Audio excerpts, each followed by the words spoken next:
중반, 후반대 가능성이 있다. 이런 얘기를 하고 있죠. 아마도 제 생각에는 내년도 우리 한국 경제 성장이 2% 상승도 상당히 어려울 것입니다. 대한상공회의소의 2009년도 1분기 기업 경기 실사지수, 소위 BSI라는 것이 55로 전망됩니다. 외환위기 때 가장 낮았던 것이 63입니다. 그거보다 더 낮습니다. 이 정도로 내년도 한국 경제의 전망이 아주 암울하기만 합니다.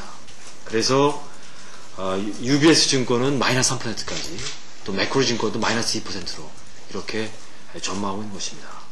그래서 내년도 예산안은 특단의 경제 위기 극복 예산, 그리고 특단의 일자리 창출 예산이 되어야 합니다.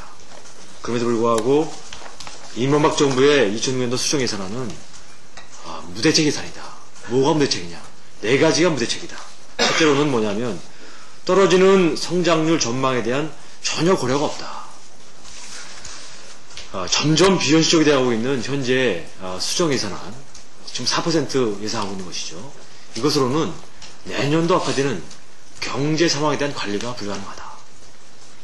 이명박 정부는 더 늦기 전에 냉혹한 경제 현실을 감당할 새로운 예산을 편성해서 시장에 신뢰를 줘야 한다. 이 말씀을 먼저 드립니다. 두 번째로는 세출 확대를 위해서 사상 최대의 세입 적자 국채 발행을 하면서 부자들에게 대규모 감세를 해주는 국가 채무 급증 무대책 예산이다. 이런 말씀을 드립니다.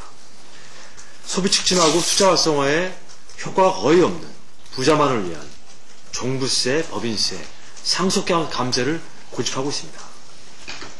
민주당은 다시 한번 부자 감세를 포기하고 이를 통해서 국세 수입 증대로 적자 국채 발행을 10조 원 이하로 축소할 것을 강력히 촉구합니다.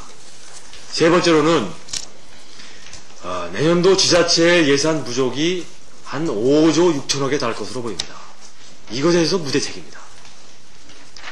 강만수 장관이 일단 목적 예비로 1조 1천억을 지원하겠다. 그럼 나머지 4조 5천억 어떻게 할 것이냐? 그것은 내년 상반기에 대책을 마련해 보겠다. 여러분, 지방재정 몰락이 불을 보듯 뻔한데 시장에서 신뢰를 잃은 장관의 말을 믿고 예산을 통과해 준다면 이미 고통을 받고 있는 지방에 씻을 수 없는 죄를 짓는 것이다. 이것은 우리가 할 수 없는 일이다. 이 말씀을 드립니다. 마지막으로 가장 중요한 것인데요. 일자리에 대해서 부대책입니다. 지금 실물 경제 위축으로 실업 대란이 우려됩니다. 그런데 지금 이명박 정부는 장치 산업화한, 그래서 고용효과가 적은 토목, SOC로만 일자리를 창출하겠다라고 얘기합니다. 고용효과가 큰 서비스업에 대해서는 지원 예산이 전혀 없습니다.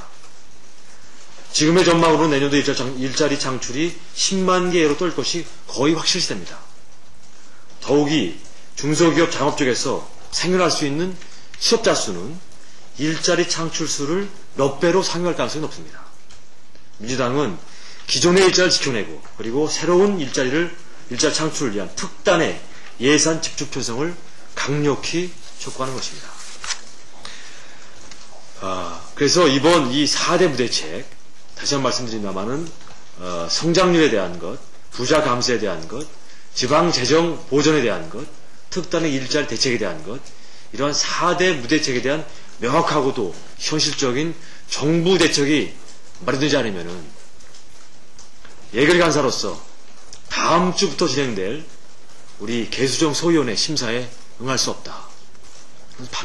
천명하는 바입니다.